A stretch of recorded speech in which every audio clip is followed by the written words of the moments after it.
یعنی ایک تو ہمیں سب کو یہ پتہ ہونا چاہیے کہ فرشتے کو عربی میں جو ہے اس کے بارے میں جو فرشتوں کے حوالے سے لفظ استعمال ہوتا ہے وہ ملائکہ استعمال ہوتا ہے، اور ملائکہ کا جو بنیادی مصدر ہے وہ ملک سے نکلا ہے، اور ملک کا مطلب یہ ہوتا ہے پیغام پہنچانے والا۔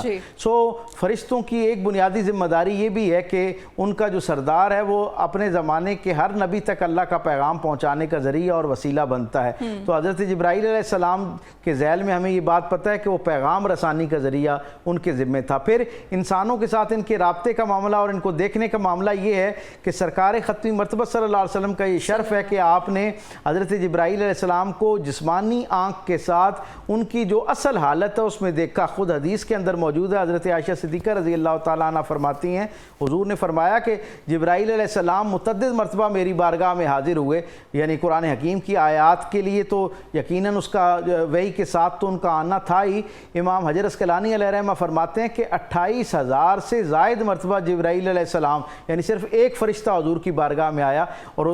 لیکن حضور فرماتے ہیں کہ 2 مرتبہ میں نے جبرائیل کو اس کی اصلی حالت میں دیکھا۔ آپ فرماتے ہیں کہ پہلی مرتبہ جب پہلی وحی کا نزول ہوا، یعنی سورہ علق کی پہلی 5 آیات کے ساتھ غار حرا پر جس وقت جبرائیل ظاہر ہوئے تو وہ اپنی جو اصل حالت تھی اس کے اندر تھے، اور حضور فرماتے ہیں کہ ان کی حالت کا عالم یہ تھا کہ وہ زمین سے لے کے آسمان تک ان کی اونچائی تھی، اور اپنے پروں کے ساتھ انہوں نے پوری جو زمین تھی اس کو جو ہے وہ اپنے زیر سایہ کیے ہوئے تھا۔ پھر دوسرا حضور فرماتے ہیں کہ جس وقت میں سدرۃ المنتہا پر پہنچا تو وہاں جبرائیل علیہ السلام کو ان کی اصل حالت کے اندر دوبارہ میں نے دیکھا۔ عام اصحاب میں سے بھی کئی لوگوں نے جبرائیل علیہ السلام کی زیارت کی، یہ بڑی اہم بات ہے، جبرائیل علیہ السلام کی کئی اور اصحاب نے بھی زیارت کی، لیکن اصلی حالت میں نہیں، وہ عمومی طور پر انسانی شکل میں آیا کرتے تھے۔ خود ہم تاریخ سے صحیح سند کے ساتھ احادیث سے ہم تک پہنچتا ہے کہ مختلف جنگوں میں بھی مدد کے لیے، نصرت کے لیے اللہ کا نظام جب حرکت میں آتا تو فرشتوں کی شکل میں انسانوں کی جو مسلمانوں کی جماعت جو ہے اس کی مدد کی جاتی۔ غزوہ بدر کے اندر جو فرشتے تھے وہ انسانی لباس اور انسانی شکل میں آیا کرتے تھے، اور سرکار دو عالم صلی اللہ علیہ وسلم کے ایک صحابی تھے حضرت دحیہ کلبی رضی اللہ تعالیٰ عنہ، ان کی شکل میں عمومی طور پر حضرت جبرائیل علیہ السلام سرکار دو عالم صلی اللہ علیہ وسلم کی بارگاہ میں حاضر بھی ہوا کرتے تھے، اور کئی مرتبہ اصحاب رسول کے ساتھ ہم مجلس بھی ہوا کرتے تھے، یعنی انہی کے اندر جسمانی حالت میں سرکار دو عالم صلی اللہ علیہ وسلم کی مجلس سے فیض پاتے، آپ کے ساتھ بیٹھتے۔ حضور کے علاوہ پوری امت کے اندر کوئی شخص صحیح سند کے ساتھ یہ دعویٰ نہیں کر سکتا کہ اس نے کسی فرشتے کو اس کی اصلی حالت کے اندر دیکھا ہو۔ یہ صرف کائنات میں رسول رحمت صلی اللہ علیہ وسلم کا شرف ہے۔ حضور خود فرماتے ہیں کہ جب میں معراج کے اوپر گیا تو معراج پہ میں جب عرش پر میرا سفر تھا تو میں نے دیکھا کہ جو 8 فرشتے جنہوں نے اللہ کا عرش اٹھا رکھا ہے، مجھے ان میں سے ایک کے ساتھ بات کرنے کا موقع ملا، اور حضور نے فرمایا اس کی حیت، اصحاب نے پوچھا کہ ان کی حیت ترکیب کیسی تھی، یعنی ظاہری شکل و صورت کیسی تھی، لمبائی چوڑائی کیسی تھی، تو سرکار دو عالم نے فرمایا کہ ان کے کان کی لو سے لے کر ان کے کندھے کے کنارے تک کا جو فاصلہ تھا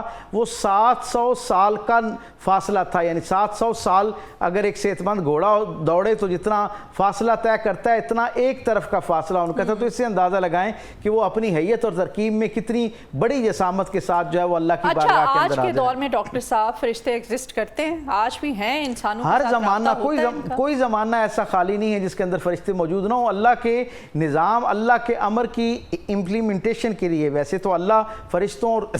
تمام مخلوقات کے بغیر بھی اپنا جو عمل ہے، اپنا امر جو ہے اسے جو ہے ایک عملی صورت دے سکتا ہے، لیکن اللہ نے خود یہ نظم اور انتظام قائم کر رکھا ہے کہ اس کے احکامات کی بجا آوری جو ہے اس کے لیے فرشتے جو ہیں وہ کاربند رہتے ہیں، ہر وقت اس کے اوپر مائل بعمل رہتے ہیں۔ اسی لیے کوئی زمانہ بلکہ کوئی لمحہ ایسا نہیں ہے جہاں پر فرشتے جو ہیں وہ موجود نہ ہوں، اور یہ سلسلہ قیامت تک اسی طرح رہنا ہے۔ ان کے ساتھ ہمارا ساتھ، میں نے جیسے بتایا کہ ماں کے پیٹ کے اندر بھی ہوتا ہے، دنیا میں آتے بھی ہمارے ساتھ ہوتے ہیں، ہماری حفاظت بھی کرتے ہیں، دنیا سے جاتے وقت ہماری جو روح ہے اس کو بھی نکالنے کا یہ ذریعہ بنتے ہیں، اور پھر جب ہم قبر کے اندر اترتے ہیں تو وہاں پر بھی یہ نکیرین جو ہیں وہ پہنچتے ہیں، اور وہ ہمارا گویا سوال اور جواب کا ایک سیشن شروع ہوتا ہے۔ اور پھر حضور کی حدیث مبارک ہے کہ جب حشر کا مقام ہونا ہے تو جو سعید اور پاکیزہ روحیں ہوں گی، جو کامیاب روحیں ہوں گی، جنہوں نے اس دنیا کے اندر اللہ کی اطاعت اختیار کر رکھی ہوگی اور اللہ کو راضی کر رکھا ہوگا، جن سے گویا پروردگار عالم کا تصفیہ ہو چکا ہوگا، ہوگا، وہ روحیں جب حشر کے دن اٹھائی جائیں گی تو فرشتے ان کا استقبال کرتے ہوئے انہیں جنت تک، میدان حشر تک لے جائیں گے، اور جنہوں نے نافرمانی کر رکھی ہوگی حشر بپا ہوتے ہی ان کو کھینچ کر جہنم کے دروازے تک لے جایا جائے گا، اور پھر یہ سلسلہ یہی منقطع نہیں ہوگا بلکہ جنت کے اندر بھی یعنی انسانوں کی خدمت پہ اور ان کی معاونت کے لیے فرشتے موجود ہوں گے، اور ان کے سردار کا نام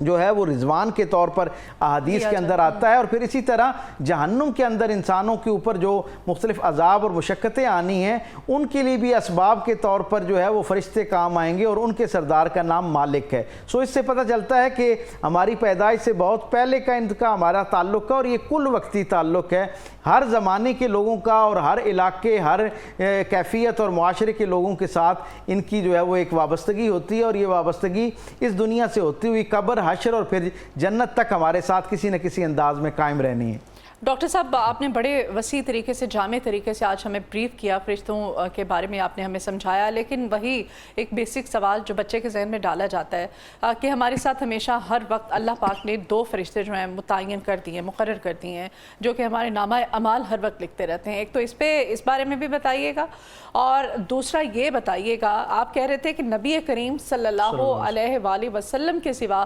اور کسی کو یہ سعادت اللہ پاک نے عطا نہیں کی کہ فرشتوں کو ان کی اصل حالت میں دیکھ سکے، ایسا ہی ہے؟ جی بالکل، یہ دونوں باتیں درست ہیں۔ جب ہم ایک سے زائد مرتبہ یہ بات عرض کر چکے کہ کرامن کاتبین کا مطلب ہی وہ 2 فرشتے ہیں جن کی ذمہ داری یہ ہے کہ انہوں نے گویا آپ کے ہر اچھے عمل کو بھی نوٹ کرنا ہے، اور دوسرے فرشتے نے آپ کا ہر جو شر پر مبنی کوئی خیال ہے، عمل ہے، اس کو اپنے ضابطۂ تحریر کے اندر لانا ہے۔ اور حضور یہ فرماتے ہیں کہ 2 اوقات ایک دن میں یہ فرشتے جو ہیں وہ ان کی تبدیلی کے 2 وقت ہوا کرتے ہیں۔ ایک فجر کی نماز کے ختم ہونے پر یہ اپنی ڈیوٹی گویا تبدیل کرتے ہیں اور دوسرے فرشتے آ جاتے ہیں۔ ہمارے عمومی تصور یہ کہ شاید وہی 2 فرشتے ہمیشہ ساتھ رہنے ہیں، حالانکہ حضور کی صحیح حدیث سے ہم تک یہ بات پہنچتی ہے کہ فجر کی نماز کے بعد یہ جو نکیرین ہیں، یعنی منکر اور نکیر، جو آپ کا خیر اور شر لکھتے ہیں، یہ دونوں واپس چلے جاتے ہیں، یعنی ان کی جو ہے وہ تبدیلی وقوع پذیر ہوتی ہے۔ اور پھر عصر کی نماز کا وقت جب ختم ہونے لگتا ہے، یعنی مغرب سے تھوڑا پہلے کا وقت جو ہے اس وقت یہ جاتے ہیں۔ اسی لیے حضور نے یہ فرمایا کہ میری یہ خواہش ہے کہ میں ان دونوں اوقات کے اندر جو ہے وہ اللہ کی حمد اور ثنا کرتا ہوا پایا جاؤں، تاکہ جب یہ فرشتہ جا کر اللہ کی بارگاہ میں اس دن کا حساب بیان کرے، اپنے وقت کا حساب بیان کرے، تو وہ یہ کہے کہ میں جس وقت تیرے بندے سے جدا ہوا اس وقت تو تیری حمد اور ثنا کی کیفیت میں تھا۔ اور پھر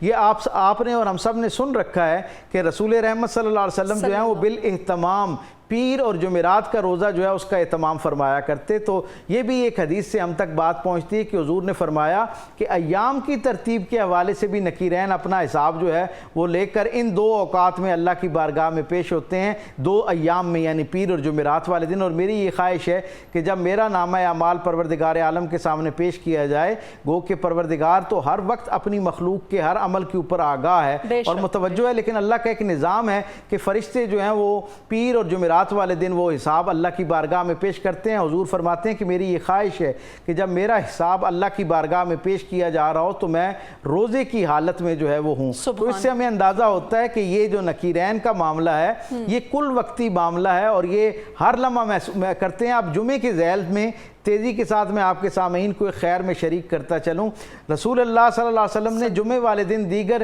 مختلف جو